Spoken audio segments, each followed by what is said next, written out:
Ini cukup jauh. Di Desa Sapi, Kecamatan Suela, Kabupaten Lombok Timur, Provinsi Nusa Tenggara Barat. Hadir, Pak. Litologi berupa Hadir, Pak. umumnya berarah barat laut tenggara. Lidah, mata, air panas. Dan untuk unsur yang terakhir yaitu Hadir, Pak.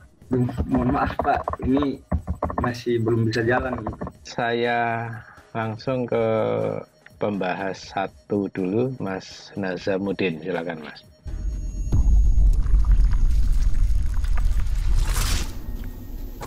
Cek. Baik, terima kasih atas kesempatan yang diberikan oleh Pak Sekian. Baik, kenalkan saya sebagai pembahas satu atas nama Nazamuddin, NIM 181011043. Di sini saya akan membahas yang pertama yaitu dari draftnya Saudara Ari. Yaitu yang pertama ini untuk penggunaan bahasa Inggris itu masih ada yang tidak italik. Contohnya itu pada halaman 10 yaitu dominative system itu masih belum italik. Selanjutnya itu untuk keterangan gambar. Contohnya pada halaman 10 juga itu masih ukurannya masih 12 bukan 10. Dan pada halaman 11 juga seperti itu. Untuk subbabnya juga untuk halaman 11 itu sebaiknya itu dilanjutkan di halaman berikutnya saja karena kurang rapi kalau dilihat. Untuk selanjutnya mungkin di tabel untuk halaman 24 yaitu tabel 3.1 itu spasinya masih terlalu jauh dan ukurannya masih 12. Sama untuk tabel 3.3 yaitu di halaman 35 itu baiknya tabelnya itu ditarik agak ke atas supaya yang di bawahnya itu tidak ikut ke halaman berikutnya karena masih sedikit. Mungkin itu untuk draftnya. Saudara Ari, ini saya akan lanjut ke pertanyaan.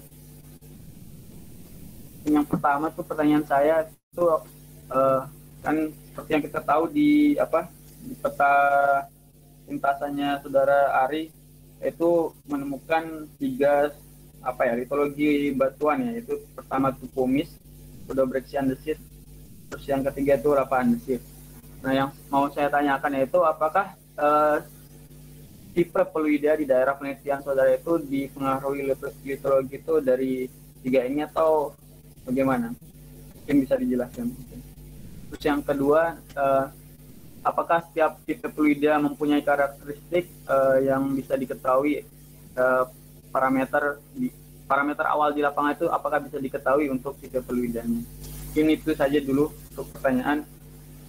Mungkin bisa langsung ditanggapi. Ya, oke. Terima kasih, Mas Sam. Silakan ditanggapi dan dijawab, Mas Aprian. Baik, terima kasih atas koreksi dan pertanyaan dari Mas Ajam. Baik, saya akan coba menjawab untuk pertanyaan yang pertama dari Mas Ajam, yaitu tadi Mas Ajam menanyakan tentang tipe fluida di daerah penelitian saya, apakah dipengaruhi dari litologi yang ada atau tidak. Nah, untuk pengaruh litologi pada tipe fluida di daerah penelitian saya, itu sama sekali tidak ada pengaruh dari litologinya, dikarenakan bisa dilihat dari hasil analisis laboratorium serta hasil perhitungan saya dan pengelolaan di diagram ternary. Di sini bisa dilihat untuk presentasi CL-min-nya itu sangat besar. Nah, untuk unsur senyawa klorida ini biasanya mengindikasikan air atau larutan hidrotermalnya itu berasal jauh dari bawah permukaan atau batuan reservoirnya. Nah, untuk seperti unsur-unsur kimia seperti CL-min, litium dan boron itu merupakan unsur-unsur kimia yang stabil gitu, tidak dapat mudah terpengaruh oleh unsur-unsur kimia lainnya. Mungkin seperti itu untuk jawaban yang dari pertanyaan yang pertama. Dan pertanyaan yang kedua dari Mas Ajam, apakah ada parameter awal untuk mengidentifikasi tipe jenis atau tipe fluida di lapangan, kayak gitu ya Mas tadi kalau nggak salah pertanyaannya. Iya Mas. Baik, untuk melakukan pengidentifikasi tipe fluida di lapangan itu untuk parameter awalnya ada Mas, cuma ini bukan tidak bisa dijadikan untuk patokan 100%, cuma hanya beberapa persennya. Untuk yang pertama itu kita bisa melihat dari warna si mata air panasnya. Terus yang kedua dilihat dari ini apa namanya, pH-nya. Nah, untuk di daerah penelitian saya, untuk pH yang saya dapatkan itu sebesar 7 pH-nya, atau bisa dikatakan netral. Dengan warna mata air panas di daerah penelitian itu cenderung warna hijau tua yang merupakan ciri khas dari tipe fluida klorida. Kurang lebih seperti itu Mas Ajam, jawaban dari saya. Oh baik, terima kasih atas jawabannya. Berarti untuk yang pengaruh litologi itu berarti tidak berpengaruh ya, karena jauh dari bawah itu, reservoirnya itu jauh dari permukaan, berarti tidak terpengaruh dari kimia-kimia lainnya. Iya Mas, untuk tipe klorida ini sendiri yang membedakan tipe klorida dengan tipe-tipe lainnya itu, tipe klorida ini belum mengalami percampuran dengan unsur-unsur yang lainnya. Tidak seperti jenis atau tipe fluida yang lainnya, seperti contohnya tipe fluida bikarbonat itu dia sudah mengalami percampuran dengan air tanah, sehingga dia bukan lagi tipe fluida yang berasal langsung, ataupun tipe fluidanya tidak lagi murni, kurang lebih seperti itu Mas Ajam. Baik, mungkin cukup dari saya Pak, mungkin saya kembalikan ke Pak Andreas. Oke, cukup Mas Azam? Cukup Pak.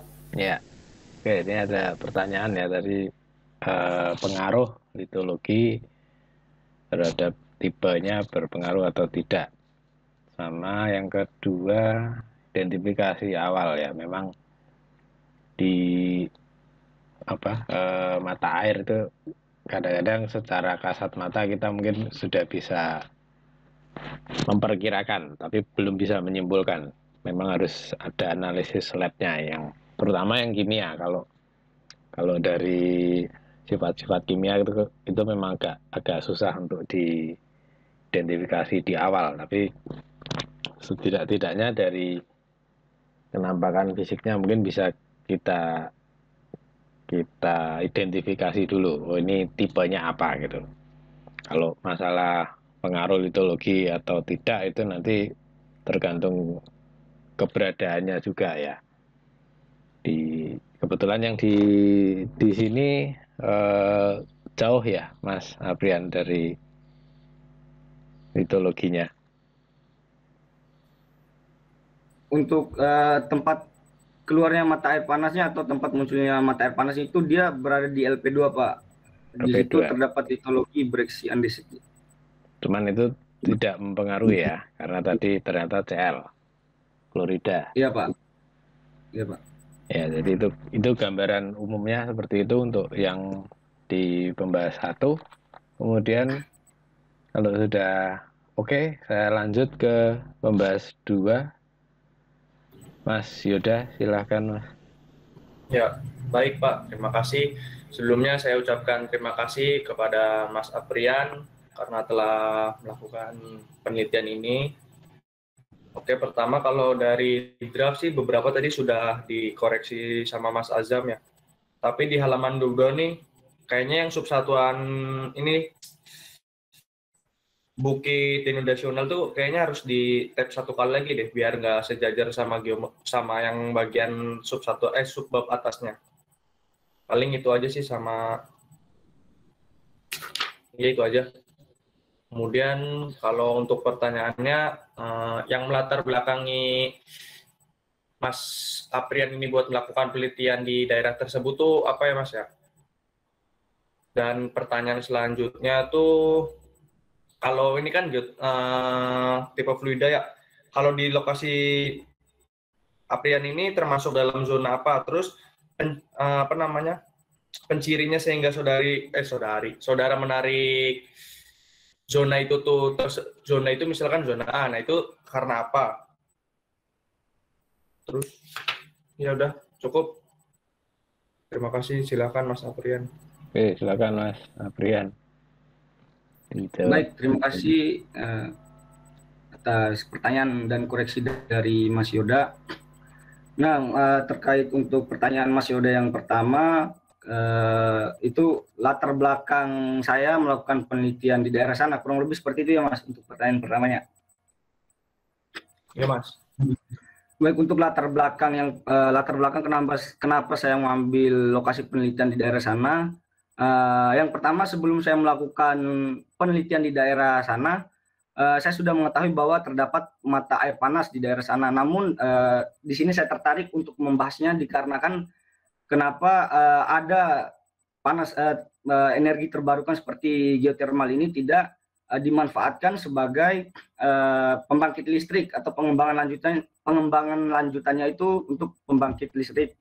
Nah, setelah saya menganalisis di daerah sana ataupun melakukan penelitian di daerah sana, ternyata kenapa di daerah sana tidak dilakukan analisis, tidak dilakukan pengembangan untuk pembangkit listrik itu. Yang pertama tadi, untuk pembangkit listrik tenaga uap itu ada beberapa parameter yang harus terpenuhi. Yang pertama itu dari volume air yang ada di manifestasi panas buminya. Untuk volume air di daerah penelitian saya itu sudah cukup cukup banyak volume airnya, bisa dilihat dari batuan tempat keluarnya mata air panas ini. Nah, batuan tempat keluarnya mata air panas ini dia berupa breksi andesit, yang dimana kita ketahui bahwa breksi itu mempunyai permeabilitas dan porositas yang cukup bagus. Nah, untuk latar belakang yang selanjutnya itu kebetulan saya juga kemarin lagi pengen silaturahim dengan keluarga di sana, dan sekalian juga ingin mengaplikasikan ilmu geologi yang telah saya dapatkan di luar pulau saya. Ada kebanggaan tersendiri gitu Mas, selain alasan yang tadi. Kurang lebih seperti itu. Nah, untuk yang kedua, lokasi penelitian atau titik manifestasi mata air panas saya itu termasuk di zona apa? Nah, untuk di panas bumi ini atau geotermal ini ada dua zona tempat keluarnya mata air panas. Yang pertama zona upflow dan outflow. Nah, untuk tipe fluida seperti zona outflow ini berada di bagian lereng gunung api. Nah, untuk di lokasi penelitian ini tempat keluarnya mata air panas saya ini berada di sebelah tenggara dari Gunung Rinjani, di mana di daerah tersebut merupakan daerah kaki atau lereng Gunung Rinjani. Kurang lebih seperti itu Mas. Nah, untuk data pendukungnya juga biasanya untuk tipe-tipe klorida ini dia berkembang di gunung api seperti gunung api strato, yang dimana letak lokasi dari mata air panas dengan mata air panas yang satu dengan mata air panas yang lain itu dia agak berjauhan. Kurang lebih seperti itu Mas Yoda. Gimana Mas Yoda? Ya Pak, juga baru paham geotermal Pak, jadi ya terima kasih, cukup membantu Mas Aprian. Oke. Saya kembalikan ke Pak Septian. Cukup ya? Cukup Pak. Oke. Tadi ada masalah zona juga ya. Mas Aprian menentukan zona-zonanya itu dari apanya gitu ya?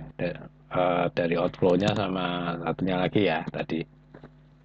Kalau tidak salah. Kemudian yang tadi ya melatar belakangi penelitian, ya ini mungkin salah satu contoh putra daerah yang tidak lupa sama kulitnya ya.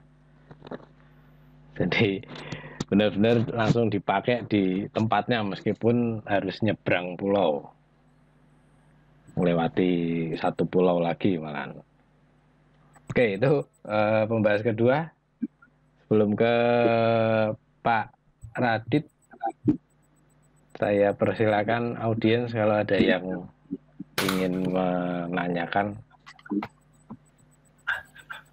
Not tulis ya boleh. Izin bertanya Pak, boleh Pak? Wah, boleh, silakan Mas Gideon. Oke, Assalamualaikum warahmatullahi wabarakatuh. Waalaikumsalam. Selamat pagi Pak Radit dan Pak Septian. Selamat pagi juga teman-teman. Ya, sebelumnya perkenalkan nama saya Gideon Jimenez dari Geologi 18. Sebelumnya saya ucapkan selamat buat saudara Aprian Tri Satriadi yang hari ini telah mencapai pada seminarnya ya. Yang saya ingin bertanya, ini kan penelitian saudara dilakukan di Lombok, Nusa Tenggara Barat. Apakah uji analisis labnya di Lombok, apakah di Jogja, Mas? Baik, untuk analisis labnya kemarin sempat kita ingin melakukan analisis laboratoriumnya di Lombok. Cuma untuk alat-alat di lab yang berada di Kota Mataram itu belum lengkap, Mas. Jadi kita melakukan analisis atau uji laboratoriumnya di Jogja, Mas. Oh, di Jogja, Mas ya. Itu berapa hari pengirimannya dari Mataram ke Jogja? Kalau misalnya kan setahu saya, Mas ya, setahu saya dan yang pernah saya dengar waktu pembelajaran bahwa mungkin dalam 1 kali 24 jam itu mungkin ada unsur-unsur yang bisa berubah dari si air itu, misalnya suhunya atau unsur kimia yang terkandung di dalamnya. Jadi mau saya tanya, itu berapa hari saudara melakukan pengiriman dari Mataram ke Yogyakarta, Mas? Baik, izin menjawab Mas Gideon. Nah, mohon maaf ini untuk pertanyaan dari Mas Gideon ini kurang saya masukkan di PowerPoint. Nah, sebenarnya kemarin untuk teknik pengambilan data agar unsur kimia yang ada di sampel itu tidak berubah, ada beberapa treatment yang dilakukan oleh penyusun pada saat pengambilan sampelnya. Yang pertama itu mulai dari tata cara pengambilan sampelnya, yang dimana sebelum mengambil sampel ada beberapa unsur kimia itu yang diawetkan dengan cara mencampurkan larutan HNO3. Tapi ini untuk beberapa unsur saja, tidak untuk semua unsur kimia. Nah, ada beberapa unsur kimia juga yang bisa tahan lama atau bisa awet ketika sampel yang kita ambil itu terus kita masukkan ke dalam botol yang pada saat memasukkan ke dalam botol itu tunggu dia sampai dingin seperti suhu udara biasa, Mas. Nah, yang lainnya yang untuk pengawetan mencampurkan larutan HNO3 itu kemarin kami meminta bantuan dari Balai Teknik Lingkungan kalau nggak salah di daerah Kota Mataram, Mas, untuk membantu kami melakukan pengawetan sampel kami. Nah, untuk pencampuran larutan HNO3 ini jangan sampai ada pengenceran, jangan terlalu banyak dan tidak boleh juga terlalu sedikit untuk pengawetannya, Mas. Kurang lebih seperti itu. Jadi ketika sampel sudah diawetkan itu beberapa unsur kimia itu bisa bertahan hingga sampai 2 bulanan, Mas. Kurang lebih seperti itu, Mas Gideon. Oh gitu ya, siap. Oke, terima kasih Mas Ari atas pertanyaan. Jawabannya, sorry. Terima kasih Mas Gideon atas koreksinya juga. Oke, ya ini menarik ya, ini masalah pengambilan atau metode yang diterapkan untuk ngambil sampel air, karena memang ya betul tadi ada hal yang perlu ditambahkan di sampelnya, misalnya ada reagen-reagen kimia tertentu supaya tidak berubah, karena mungkin pengirimannya lebih dari 1 hari, bahkan mungkin ada unsur yang hanya 1 jam 2 jam sudah ada pengaruhnya, misalnya dari kontak dengan udara atau dengan terkena sinar matahari itu sudah berubah. Dan ada juga yang mungkin dimasukkan ke box khusus ya, jadi setelah masuk botol itu masih ditaruh lagi di box yang seperti kayak box untuk wadah es batu itu ya, atau untuk jajanan es lilin gitu, biasanya seperti itu maksudnya supaya si unsur kimia tadi tidak banyak berubah. Ya, jadi ada treatmentnya khusus, termasuk mungkin kalau menganalisis besi kalau nggak salah ya, Fe, terus kemudian bakteri itu juga ada perlakuan tersendiri nantinya. Oke, itu untuk pengambilan sampel tadi ditanyakan Mas Gideon. Mungkin ada lagi audiens? Masuk Pak, izin bertanya. Wah iya, silakan. Ini orang dalam Pertama-tama kayaknya. terima kasih atas waktunya. Perkenalkan, nama saya Theobalus Alobela dengan NIM 181101031. Saya ucapkan selamat kepada saudara Aprian yang telah menyelesaikan presentasi seminarnya dengan baik. Pertanyaan saya, tadi pada waktu presentasi, saudara menjelaskan tentang sistem fluida panas bumi. Itu ada dua, sistem uap dan sistem dominasi air. Nah, di sini saya ingin bertanya, di daerah penelitian saudara, sistem mana yang berkembang? Apakah sistem dominasi uap atau sistem dominasi air? Mungkin seperti itu. Terima kasih. Pak, izin menjawab. Oh ya. Baik, terima kasih atas pertanyaan dari Mas Tio. Tadi Mas Tio menanyakan terkait sistem panas bumi. Apakah sistem panas bumi di daerah penelitian itu lebih cenderung ke sistem dominasi uap apa dominasi air? Nah, untuk sistem panas bumi di daerah penelitian itu lebih masuk kepada dominasi uap. Kenapa saya mengatakan begitu? Bahwasanya tipe klorida ini berasal langsung dari deep water atau reservoirnya, yang dimana tipe fluida ini mengalir dalam skala besar dan bisa dilihat juga dari tempat keluarnya atau litologi tempat munculnya mata air panas tipe klorida ini, yang dimana tadi sudah saya jelaskan sedikit kalau breksi ini biasanya dia cenderung memiliki permeabilitas dan porositas yang cukup baik, dan tipe fluida klorida juga ini dia mengindikasikan bahwa di area tersebut adalah area-area yang dimana memiliki permeabilitas yang cukup bagus. Nah, beda untuk dengan tipe fluida yang lain. Contohnya kalau tipe fluida sulfatara, dia itu untuk sistem panas buminya biasanya dia lebih dipengaruhi oleh uap. Karena kenapa? Sistem fluida sulfatara ini biasanya dia muncul akibat adanya penambahan uap. Jadi dia muncul itu tidak fluida panas buminya itu tidak berasal langsung dari deep water atau batuan reservoirnya. Jadi dia mendapatkan pemanasan dari bawah gitu, tidak berasal langsung dari deep waternya untuk tipe fluida larutan hidrotermalnya. Kurang lebih seperti itu, Mas Teo. Berarti ini sistem fluida yang berkembang tuh di sistem dominasi air ya? Iya Mas. Oh, berarti untuk apanya? Berarti dipengaruhi litologinya juga untuk sistem fluida dominasi uap atau gimana? Ya, kalau untuk ini perbedaannya di sini. Untuk pertanyaan dari Mas Ajam tadi, apakah ada pengaruh litologi untuk unsur kimianya? Nah, sedangkan dari yang saya tangkap dari pertanyaan Mas Teo ini, apakah ada pengaruh litologi terhadap sistem fluida panas buminya? Kurang lebih seperti itu kan, Mas? Ya, betul. Ya. Untuk menjawab dari pertanyaan Mas Teo ini, untuk pengaruh litologinya itu ada, Mas. Karena seperti yang saya sudah jelaskan tadi, kalau manifestasi di daerah saya itu keluar atau muncul di litologi breksi andesit yang mempunyai permeabilitas yang cukup bagus. Kurang lebih seperti itu, Mas. Ada pengaruhnya, Mas, kalau untuk sistem fluida panas buminya. Ya, mungkin sudah cukup, Pak. Terima kasih atas jawabannya, Mas Ari. Oke, ya. Terima kasih, Mas Theo, atas pertanyaannya. Jadi, yang berpengaruh apa, Mas Aprian? Litologinya atau tidak ada pengaruhnya atau gimana?